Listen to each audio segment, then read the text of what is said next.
मैं वहीं से शुरू करता हूँ जहाँ से व्यापार प्रगति की ओर अग्रसर होता है। वह जगह है व्यापार के स्थान को मंदिर की तरह महत्व देना। आजकल ये बहुत कम हो गया, पहले तो भी व्यापार के स्थान को पवित्र मानना और ग्राहकों को देवता मानना, भगवान मानना, ये सब था। आजकल तो कस्टमर खड़ा ही रहता है बिल लेके और हम हमारे मोबाइल में लगे रहते हैं बातें करते। अब कस्टमर केयर इतना इम्प्रूव हो गया है, कस्टमर सर्विस इतना इम्प्रूव हो गया है, आप कैश ऑन डिलीवरी की चीज़ मंगाने के बाद भी अगर वो चीज़ आपको डैमेज होके आया है या आपने जैसे बोला वैसा नहीं आया है तो आप रिटर्न भेज सकते हैं, नया मंगा सकते हैं, या उन पर आप केस डाल के शू कर सकते हैं। ऐसे जमाने में आप जी रहे हो, लेकिन आप अपने आप को टटोलिए।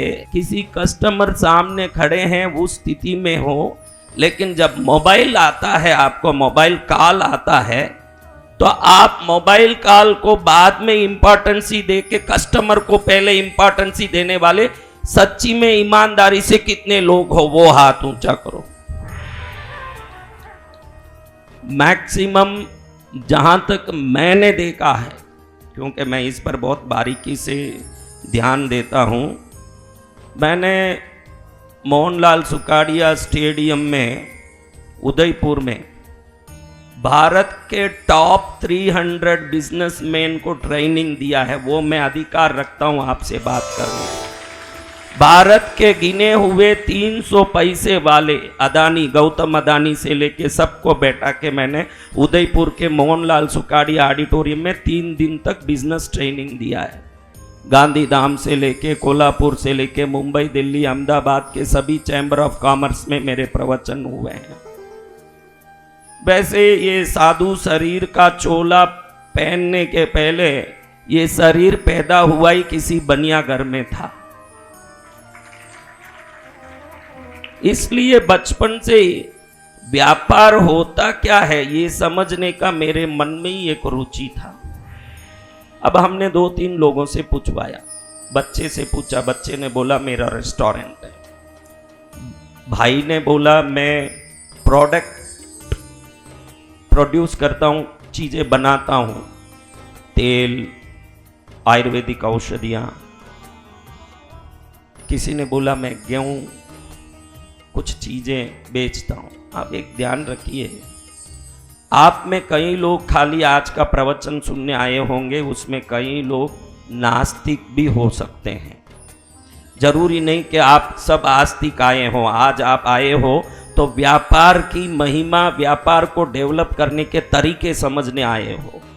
तो व्यापार को समझने के लिए भगवान की भक्ति की जरूरत नहीं, लेकिन जो भगवान देते हैं ऐसे मानता हो, या पैसा आता है ऐसे मानता हो, ये दोनों के लिए भी पैसा तो उसके काम से ही आते हैं। जो भगवान को मानता है लेकिन भगवान देते हैं, ये मानने वाले को भी पैसा तो दुकान से ही आता है। भगवान को नहीं मानने वाले को भी पैसा तो दुकान से ही आता है। तो भगवान को मानो मत मानो ये बात की बात, पैसा जहां से आता है वो जगह आपका मंदिर है, वहां से पैसा आ रहा है, ये ध्यान देना आपके लिए बहुत इंपॉर्टेंट है। जहां से पैसा आता है, जहां से सब कुछ आता है। लेकिन आज हम देखते हैं, आपको मैं एक सवाल से इस कार्यक्रम को शुरू करता हूं, क्योंकि मैं थोड़ा डीपली बात करता हूं जो आपको समझ पड़े, इसलिए सरलता से बोलना चाहूंगा। क्योंकि मैं मध्य प्रदेश के सीएम मेरे पास आए थे शिवराज सिंह जी, कुछ मध्य प्रदेश के डेवलपमेंट की बात करने के लिए, तब मैंने अपने दिमाग से जो 600 पेज के गोल्ड परचेस मार्केटिंग के जो मैंने एक इंडेक्स बना के रखे थे, वो 2 भाग 600 पेज के मैंने शिवराज सिंह जी को दिया था। मैंने ऐसे चेक किया था कि बुर्किना फासो और माली जैसे अफ्रीकन कंट्री से अगर सोना भारत का कोई भी राज्य खरीदता है खुद रिफाइनरी डाल के, तो उस सोने को खरीदने के बाद जो प्रॉफिट होता है वो मध्य प्रदेश हो, पंजाब हो या उत्तर प्रदेश, कोई भी राज्य अपने नागरिक से 1 पैसा टैक्स लिए बगैर राज्य चला सकता है। वो पूरा मैंने उस इंडेक्स में पूरी व्यवस्था के साथ उस व्यापार के तरीके बताए थे। मध्य प्रदेश के मुख्यमंत्री शिवराज सिंह जी को बताया था मैंने। उन्होंने वो 2 इंडेक्स लेने के 5वें दिन ही अफ्रीका गए भी, माली बुर्किना फासो गए भी। लेकिन उसी समय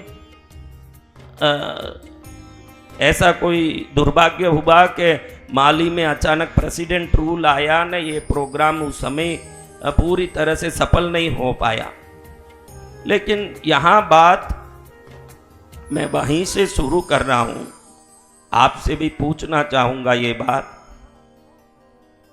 कि आपके बिजनेस में कहीं न कहीं कभी कभी थोड़ा गिराव आया होगा, कोई उतार चढ़ाव आता होगा। इसका असर आपके दिमाग में कितना होता है या आप उस पर असर डाल रहे हैं, ये आप जान नहीं पाते हैं। मैं क्या बोल रहा हूं ये समझिएगा। जब भी कोई मार्केट में कोई डाउन आता है या तो कंपटीशन आता है, तो आप एक दूसरे व्यापारी मिलके बात करते हो, तो आप जब कहते हो कि भाई आजकल बहुत परेशानी है धंधे में, तो आपको ये मालूम नहीं पड़ता है कि ये बात करके आपने उस नेगेटिव एनर्जी को कंटिन्यूअसली रिसाइकल किया है। आप ये बात समझ रहे हो मेरी? आप जब भी कोई धंधे की खराबी के बारे में, मंदी के बारे में या उसमें आई हुई परेशानी के बारे में बात करते हो, तो जब भी आप ये बात करते हो जरूर 4 व्यापारी मिलके ही करते हो या दोस्त मिलके ही करते हो। अगर एक राम मंत्र को 1000 बार रटने से राम मंत्र की सिद्धि होती है, तो मेरा काम सही नहीं चल रहा है, इसे 1000 बार रटोगे तो आपका काम सही नहीं चलने की सिद्धि को आप प्रकट करोगे। आप ये ध्यान रखना। सबसे पहले व्यापार शुरू होता है मैं कैसे सोचूं, यहां से शुरू होता है। आप लोग क्या सोचते हो? व्यापार में मैं क्या कोशिश कर रहा हूं, इससे मेरा व्यापार। कोई भी यही बात बोलेगा कि व्यापार में हमारा कोशिश ही व्यापार को सफलता देता है। आप तो यही तो सोचते हो, लेकिन वो कोशिश तो आपके सोच के कारण शुरू होता है ना। पहले थॉट के रूप में आपका प्लान होता है, फिर वो थॉट आपके कोशिश के रूप में परिवर्तित होता है। तो सफल व्यापारी जानता है मेरे कोशिशों के कारण मेरी सफलता नहीं है, मेरी सही सोच के कारण मेरी सफलता है। अगर सोच गलत हो न उसकी कोशिश करेंगे तो क्या होगा? अगर सोच गलत है और उस गलत सोच के और आगे बढ़ के कदम बढ़ा के कोशिश करेंगे तो परिणाम क्या होगा? हाँ भैया, वो बोर्ड चाहिएगा यहां, उधर से निकाल के बोर्ड।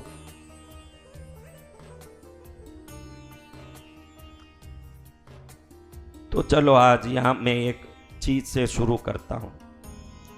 आज से हजारों साल पहले की वो दुनिया जहां कोई औजार नहीं था, जहां कोई प्रकार के साधन नहीं थे, तब उदाहरण के लिए ले लीजिए कि 3 लोग जंगल में आदिवासी रहते थे।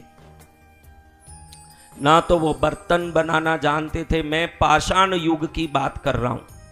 पाषाण युग में जब वो बर्तन बनाने को या बर्तन से रसोई बनाने को कुछ नहीं जानते थे, किसी प्रकार की टेक्नोलॉजी की डेवलपमेंट छोड़ के झोपड़ा तक नहीं बना था, लोग वृक्ष के नीचे रहते थे, घर नहीं बना था, बर्तन नहीं बना था। तब 3 लोग एक आदिवासी के रूप में एक जगह रहते थे। अब ये आदिवासी लोग वृक्षों पर चढ़ के वहां से फल तोड़ते थे। वो पूरा घना जंगल होने से वृक्ष की डेंसिटी इतनी स्ट्रांग थी कि वृक्ष 100 फुट तक ऊंचे होते थे और इनके पास उस पर चढ़ने का कोई साधन नहीं होता था। और इस पर चढ़ के जब फल जहां लगा है वहां तक जाते थे, वृक्ष के तने तो मोटे होते थे, लेकिन उसकी शाखाएं इतनी पतली होती थी कि जहां फल लगा है वहां तक पहुंच के तोड़ने जाएं वो शाखा टूट के गिरती, इनकी हड्डी टूट जाती थी। अब एक बार भी इनको वो फल लेने के लिए चढ़े तो सुबह चढ़े जो शाम तक 2 फल तोड़ पाए, और सिर्फ पेट भरने के लिए सुबह से शाम तक फल तोड़ के नीचे उतरना, और वो 2 फल से पेट भरना। अगर अगले दिन वापस पेट भरना हो तो 2 फल तोड़ने के लिए वापस चढ़ना। पूरे वो आदिवासियों के वो युग में सब लोग यही करते थे कि सुबह सूर्योदय होते ही एक दूसरा देखता कि आज किस वृक्ष पर चढ़े। वो सब वृक्ष इतने मोटे होते थे कि चढ़ना भी बहुत मुश्किल, अगर चढ़ गए तो फल तक पहुंचना बहुत मुश्किल, और फल तोड़ लिए तो मुश्किल से 1 या 2 फल तोड़ पाए, और वो 2 फल के चक्कर में किसी का टांग टूट जाए तो उधर कोई सर्जन तो था नहीं, आर्थो सर्जरी होती नहीं। वो आदिवासी के जमाना जहाँ झोपड़ा नहीं था तो डॉक्टर तो थे ही नहीं, वो लंगड़ा पड़ा रहता। अब आप देखिए, उसमें एक व्यक्ति ने मन में सोचा कि क्या ये फल हम जिंदगी भर ऊपर चढ़ के ही तोड़ना है कि इसको यहीं से तोड़ने की कोई व्यवस्था की जा सकती है। तब उसने दिमाग लगाया कि कोई व्यवस्था होनी चाहिए। बाकी लोग कह रहे हैं अरे सूर्योदय हो गया, चल साथ में, अभी शाम तक हम ढूंढेंगे तब 2 फल मिल पाएंगे। वो 2 फल के लिए शाम तक दिमाग लगाना पड़ेगा ना, तू यहां पड़ा है भूखा मरेगा, चल हमारे साथ। अब ये कहता है मैं भूखा मरूंगा तो चलेगा, लेकिन मुझे सोचना है कि इस फल को वृक्ष पर चढ़े बगैर तोड़ने के लिए कोई तरीका हो सकता है क्या।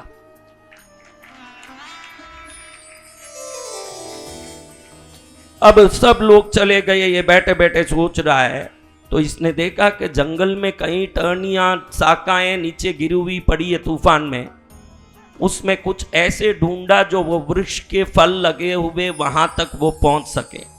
और यही लोग थे 2 वर्षों से, युगों से वृक्ष पर चढ़ के मुश्किल से 2 फल रोज तोड़ पाते थे। अब इसने सोचा कि इस टहनी से मैं फल को तोड़ूंगा कैसे।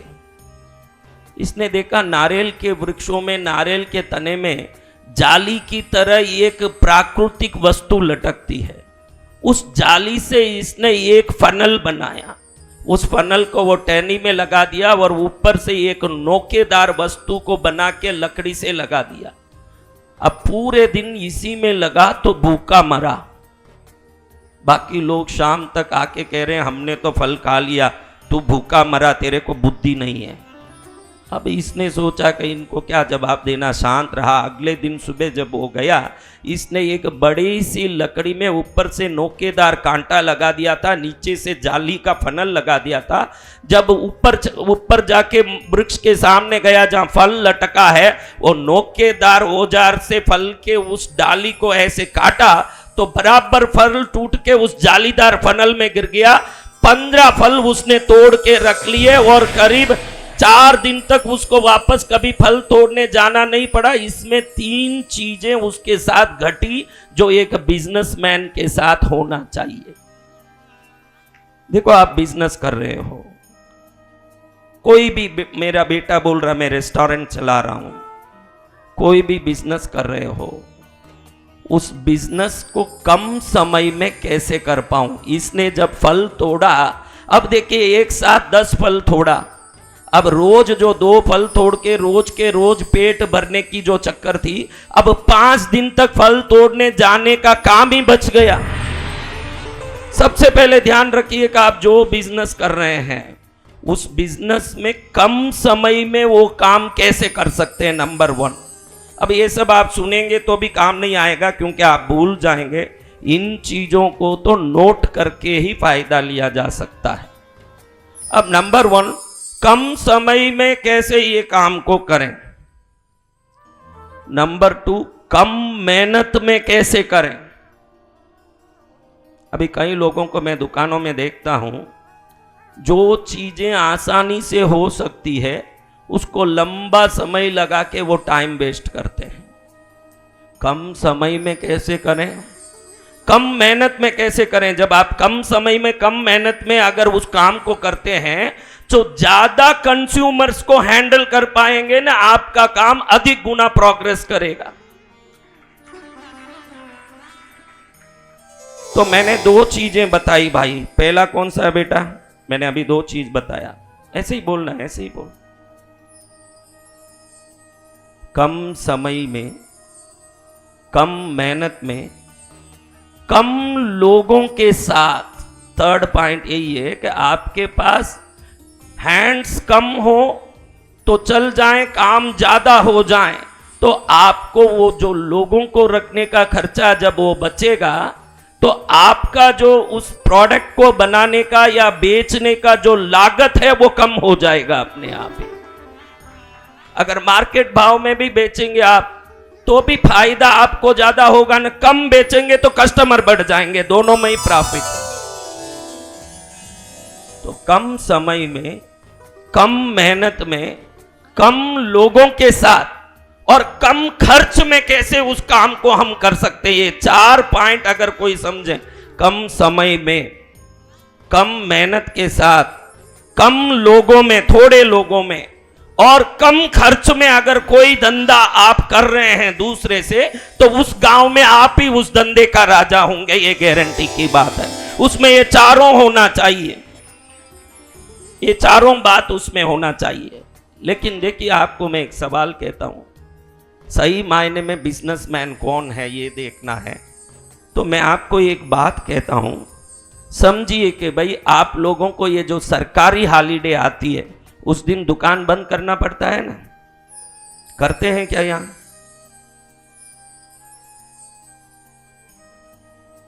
लेकिन करना चाहिए। सर, जो गवर्नमेंट हॉलीडेज है उस दिन बंद होना चाहिए। मैं उस पर आधारित बात कर रहा हूं। समझिए किसी कारण से बुधवार और गुरुवार के दिन सरकारी हॉलीडे आया, समझिए अक्टूबर 2 आ गया, गांधी जयंती, दुकान बंद करना पड़ा, 2 दिन बंद करना पड़ा। बीच में शुक्रवार आया, वापस शनि रविवार को दशहरे की छुट्टी आ गई, 2 दिन। तो आप सबसे मेरा एक सवाल है, दिल से बोलिएगा कि बुध गुरुवार को आपकी छुट्टी है, शुक्रवार एक दिन ही दुकान खोलना है, शनि रवि को दशहरा की छुट्टी है। आप मुझे शुक्रवार को दुकान खोलना है ये चिंता से आप शुक्रवार का इंतजार करते हैं कि उस एक दिन को टाटा करके 5 दिन कहीं घूमने का प्लान करते हैं। इसमें रहता है कि आप असली में बिजनेसमैन हैं कि घुमक्कड़ आदमी हो, ये इसमें मालूम पड़ता है। समझ रहे हो मेरी बात? आप में कितने लोग मुझे शुक्रवार दुकान खोलना है, मेरे दुकान का काम महत्वपूर्ण है, घूमना महत्वपूर्ण नहीं है, ये विचार अगर दिल में आता है तो बिजनेस आपका पैशन है। पैशन होना धंधा ये अलग बात है और कमाने का साधन होना अलग बात है। आप अंबानी को या अदानी को जाके पूछोगे कि आपका मनोरंजन क्या है तो आपके पास पहले से ही जवाब पता होगा, उनका मनोरंजन भी उनका धंधा ही है। अगर आपका धंधा ही आपका मनोरंजन, देख बेटा, जब छुट्टी मिले आप लोग क्या करते हो? भाई बहुत थक गए, घूमने चले जाएं, ये विचार आता है कि नहीं? अगर तुम उस काम से थक रहे हो यानी वो काम तुम्हारे लिए एक जीवन का आदर्श नहीं है। अगर बोलो कोई भी बड़े से बड़े अंबानी अदानी को पूछो मैं थक गया घूमने जाऊंगा, ऐसे उनके मुंह से निकलेगा, ऐसे आपको लगता है क्या? हाँ, लगता है कि उनके मुंह से निकलेगा थकेंगे? लेकिन तू थकता है कि नहीं? आज से कोशिश हमको ये रखना है कि रियल में बर्निंग फायर किसे कहते हैं। अभी इतने प्रवचन के लिए पहुंच गए, ये तो धन्यवाद की बात है कि आप प्रवचन के लिए पहुंच गए हो, बहुत अच्छी बात है। लेकिन मैं पूछता हूं कि पानी को 100 डिग्री तक नहीं बॉयल करें। बॉयल तो होता है, देखो 96 डिग्री भी बॉयल ही कहा जाएगा, 97 डिग्री भी बॉयल हो रहा यही कहा जाएगा, 10 डिग्री भी बॉइलिंग डिग्री ही कही जाएगी। लेकिन पानी स्टीम कब होगा महाराज? हाँ, तो यहां कई लोग मुझे कहेंगे मुझे भी धंधे में बॉस बनना है, मुझे भी कुछ बनना है, मुझे भी कुछ बनना है।